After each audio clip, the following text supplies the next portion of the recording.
안녕하세요. 자, 저희 이번 시간은 제5장 특수지 사방공사 공부해 보도록 하겠습니다. 지금까지는 저희가 야계 사방과 그리고 산지 사방을 크게 분류해서 공부했었었고요. 특수지 사방공사에는 저희가 대표적으로 해안 사방에 들어갑니다. 그리고 인위적인 훼손지라든지 등산로라든지 이런 것들에 대해서 한번 이번 장은 배워보도록 하겠습니다. 자, 먼저 첫 번째로 저희가 그 특수지 중에 훼손지에 대해서 한번 공부해 보도록 할게요. 그래서 인위적으로 발생한 훼손지에는 어떤 것들이 있냐라고 했을 때 절성토 비탈면, 채석지, 최강지가 있습니다. 채석지다라는 것은 돌을 채굴 하는 것이고요. 최강지는 광물을 채굴 하는 것. 그래서 대표적인 광물 채굴지가 우리가 알고 있는 뭐예요, 여러분? 탄광이 있죠. 그래서 그런 것들에 대한 복구에 대한 전반적인 내용 배워보도록 하겠습니다. 자, 첫 번째, 그래서 저희가 훼손지에는 뭐가 있구나 정도, 뭐 이런 것들은 잘 나오는 건 아니지만 아주 가끔씩은 나오기 때문에 알고 계셔야 될 것들. 그래서 훼손지에는 이런 게 있구나. 그래서 절성토 비탈면이다라는 것은 저희가 지금 앞에서 보셨던 여러 가지 사방에 대한 것들 중에 특히 이제 비탈면을 안정화시키거나 비탈면을 녹화할 때 저희가 여러 가지 작업들을 하죠. 그때 발생한 모든 절성토 비탈면, 그것이 우리가 이제 훼손지에 들어간다라는 얘기가 되겠습니다. 그래서 이거 읽어보시면 되시겠고요. 그래서 두 번째로 저희가 이제 채석지, 그죠? 그 돌을 채취하는 곳이죠. 돌을 채굴하는 곳이었습니다. 그래서 이런 곳 같은 경우는 제비집 붙이기나 또는 차폐수벽 공법을 보통은 적용을 하고 있습니다. 자, 저희가 제비집 붙이기 공법, 차폐수벽 공법 어서 많이 들었죠. 비탈면 녹화 공법이다라고 해서 특히 이제 어떤 안반 비탈면 녹화 공법에서 저희가 두 가지를 꼭 알고 계셔야 된다라고 했을 때 제가 바로 요 두 가지를 말씀을 드렸었어요. 그래서 같이 안반 비탈면을 녹화하고자 할 때는 차폐수벽 공법과 함께 제비집 붙이기 공법은 저희가 다른 말로 세집공법이다라고도 얘기했었죠. 그래서 이 두 가지는 잘 알고 계셔야 된다. 그래서 마찬가지로 채석지도 결국 뭐예요? 안반 비탈면이죠. 그래서 요럴 때 적용하는 게 요런 거구나 정도 봐두시면 되겠고요. 그래서 이 사진이 뭐냐면 바로 이제 채석지였던 곳이에요. 지금은 하고 있지 않은 채석지였던 곳을 채석을 하고 나서 그리고 나서 단을 굉장히 여러 단으로 잘랐죠. 그래서 단을 자르고 그 앞으로 차폐수를 쫙 심어서 경감미를 준 그러한 복구 공법이 되겠습니다. 자, 이제 채광지, 광물을 채굴하는 곳에 저희가 대표적으로는 제가 탄광이 있다라고 말씀을 드렸죠. 그래서 주로 이제 탄광에 석탄을 채굴을 하고 나서 그리고 나서 이제는 더 이상 채굴을 하지 않을 때 폐탄광지가 됐을 때 그럴 때는 보통 어떻게 하냐라고 했을 때 기존에 조금 남아있던 폐석탄을 제거를 해주고 그리고 나서 뭘 한다? 복토를 꼭 해줘야겠다. 그죠? 남아있는 흙이 양질의 흙이 별로 없어요. 그러다 보니 수목흙이 잘 생육을 하지 못하기 때문에 저희가 조림을 하고 식재를 하여도 잘 자라지 못하기 때문에 이런 것 같은 경우는 폐석탄을 제거 후에 복토를 하여서 식재를 해주는 그러한 공법을 적용을 한다라는 것이죠. 자, 이런 것도 한번 여러분들께서 읽어보시면 되시겠습니다. 그래서 앞쪽은 가볍게 쭉 읽어보시면 되실 것 같고요. 저희가 이제 두 번째로 제가 복구 설계서 승인 기준이다라고 해서 지금 이 훼손이 발생한 이러한 곳들에 어떻게 그러면 복구를 해야 하느냐, 이것이 이제 법령에 저희가 기준이 바로 법령에 정해져 있어요. 그래서 산지관리법 시행규칙에 보시면 이 복구 설계서 승인 기준이다라고 해서 어떻게 복구해야지만이 되는지 그 승인될 수 있는 기준이 있다. 그래서 이것도 아주 가끔씩 나와요. 그렇기 때문에 제가 이제 줄친 정도만 좀 봐두시면 되실 것 같아요. 그래서 한번 보도록 하겠습니다.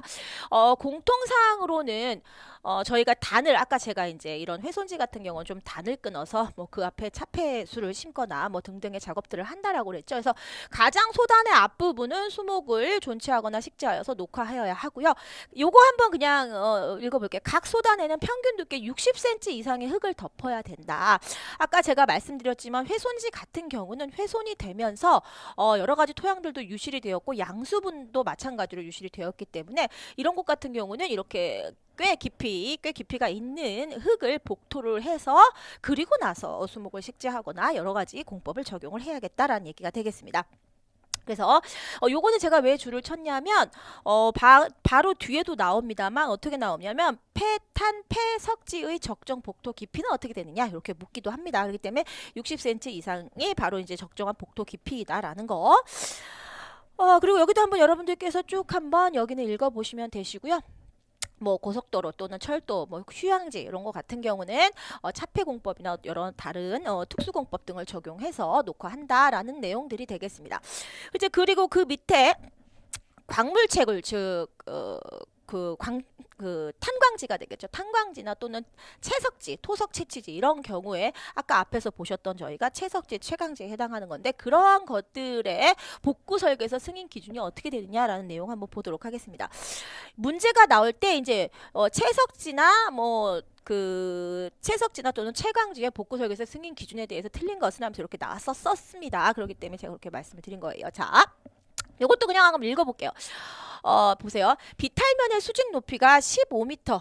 얘가 만약에 이제 15m다라고 했을 때는 요게 15m 이상이 된다라고 했을 때 15m 이상인 수직 높이에 대해서는 이렇게 단을 끊는데 뭐 예를 들면 한 요 정도로 단을 저희가 끊는다고 합시다. 이렇게 단을 끊는다. 그래서 15m 이하의 간격으로 뭐 30m, 40m 됐을 때 그럼 15m 이하의 어떤 일정 간격으로 뭐 10m가 됐든 뭐가 됐든 15m 이하의 간격으로 비탈면의 너비를 제외한 너비 5m 이상의 소단을 조성해야 된다. 그래서 우리가 알아야 될 것은 바로 너비 5m 이상의 소단을 설치해야 된다. 이 부분 아셔야 돼요. 즉, 이 부분의 소단의 너비가 뭐예요? 5m 이상이 되어야 된다. 그래야지 비탈면이 안정을 할 수가 있겠다. 그런데 이제 여기서 말하는 것은 비탈면의 너비를 제외했다라는 것은 이 비탈면의 요 수직 너비, 요 너비죠. 요 비탈면의 요 수평 너비, 요 비탈면의 수평 너비 있죠. 요 수평 너비, 요 수평 너비, 요 수평 너비.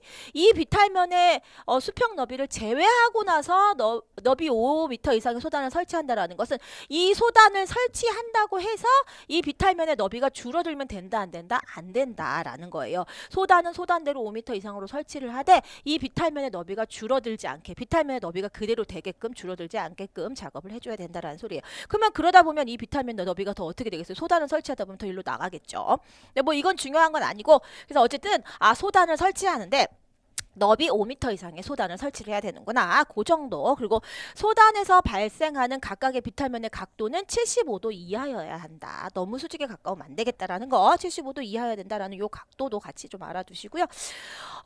그리고 아까 채광지 또는 채석지 같은 경우에 수목을 이제 식재하게 되는데 식재할 때 어떤 일정한 기준이 있습니다.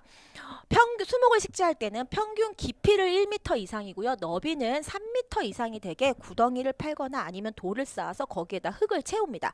그 정도의 깊이와 너비로 흙을 채운 뒤 그 다음에 그 수목을 식재를 해야 된다. 흙을 채울 때는 어떻게 되겠어요? 객토한 흙을 채우게 되겠죠. 그래서 흙을 객토하고 심는다라는 거. 그래서 요것도 그냥 예제에 같이 나온 적이 있었습니다만 뭐 외울 필요는 없는 것 같고요. 줄친 거 정도 봐주시면 되실 것 같아요. 요것도 섞여 나온 적은 있었습니다. 다음에 요거 그냥 한번 같이 읽어보고 가도록 할게요. 비탈면의 평균 기울기는 이러한 토석의 종류에 따라 요 정도의 기울기를 적용을 해야 된다라는 얘기가 되겠습니다. 그래서 건축용재 같은 경우는 1대 0.4이다. 그리고 광물의 채굴 및 건축용지가 아닌 석재 같은 경우는 1대 0.5 토사 채취다. 그러면 1대 1 이하여야 한다 정도로 봐두시면 될 것 같아요. 그리고 여기 또 나왔죠. 아까는 앞에서는 공통사항이었고 공통사항의 승인 기준이었고요. 여기서는 채석지 또는 채광지 같은 경우도 60cm 이상의 흙을 덮어야 된다. 그쵸? 복토, 적정 복토 깊이가 되겠습니다. 그럼 요것도 한번 읽어볼까요? 도로, 철도 연변 가시지역, 즉 도로나 철도로부터 보이는 지역에 뭐 채석지나 채광지가 있다라고 할 때는 로부터 2km 이내의 지역에 대해서는 경관 유지를 위해서 높이 1m 이상의 나무를 2m 이내의 간격으로 식재하여서 차폐 조립을 해야 된다. 특히 이런 것 같은 굉장히 잘 보이겠죠. 도로변이나 철도변 같은 경우는 그렇기 때문에 차폐 식재를 요렇게 해준다라는 거. 높이 1m 이상의 나무를 2m 간격으로 해준다라는 2m 이내의 간격인 거죠. 요거 또 봐주시면 되실 것 같아요. 그래서 주로 이제 줄친 거 정도만 여러분 알아두시면 되실 것 같습니다. 그 나머지 폐석이라는 복구를 위한 식재 수종, 복구를 위한 식재 수종으로는 저희가 아카시 오리나무 이런 것들 심고 있죠. 아카시 오리나무는 양수분해 요구도도 굉장히 적으면서 토양을 굉장히 비옥하게 해주는 그러한 비료목이었죠. 그래서 그런 것들을 심어서 잘 해준다라는 내용이 되겠습니다. 그래서 복구 설계사 승인 기준도 여러분 그냥 간단히 봐두시면 되실 것 같아요.